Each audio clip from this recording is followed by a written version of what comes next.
It's the Rock and Refuel Recruiting Roundup on Sports 360 AZ. Jason Jewell, Jared Cohen. A lot of really good stuff to go over from Week 3. Video game numbers for our Player of the Week. First, recruiting news, Jason. Let's start with a couple linemen. Your wheelhouse, starting with the defensive lineman who got a Pac-12 level offer. Yeah, he's a 2019 prospect, only a sophomore. Matthew Polamalu, Mountain Point High School, was offered by the University of Washington. Everyone saw the game he had against Chandler High School.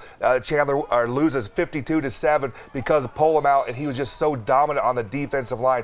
The kid, he's very, very strong. We've seen him as a freshman throw over 50 feet in the shot put. He has multiple BCS-level scholarship offers, and he's a guy, if anyone, can push Spencer Rattler as the top prospect in that 2019 class. How about another lineman? Switch it over to the offensive side of the ball. Another underclassman, Joey Ramos over at Deer Valley. Yeah, 2018 prospect, only a junior guy that I really love. 6'4", 280 pounds, has phenomenal feet, and has a nasty streak. He was offered by Iowa State. Now, Chandler, they did come up short last week against Mountain Point, but still a lot of Division I prospects on this team, and two of them were offered in the past week. Yeah, we'll start with senior Ryan Johnson. He's a guy can kind of do it all, play wide receiver, plays defensive back. He's a guy that anytime he touches the ball, he's averaging 10 yards a touch. Absolutely ridiculous. Was offered by Southern Utah, and the Thunderbirds of Southern Utah turned around and offered Harold Colbert, Chandler's left tackle. It's the first Division I offer for this kid. So I mentioned Player of the Week from last week put up insane video game level numbers. Let's go over this incredible stat line. Yeah, so Ty Grigsby, running back from Rincon High School.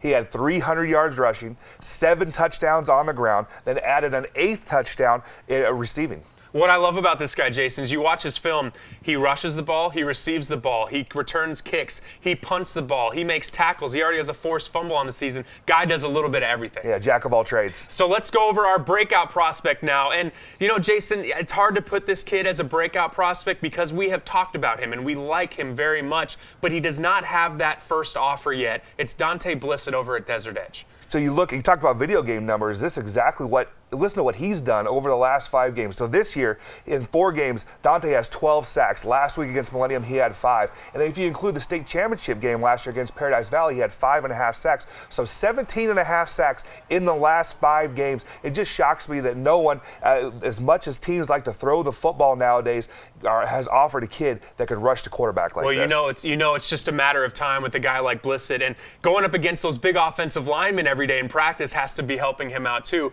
How about this week's games? There's a lot of very good ones. There is one on our radar, though, kind of a litmus test for one of these teams that's going up against that Desert Edge squad. Yeah, so Desert Edge travels out to Mesquite. Mesquite now undefeated.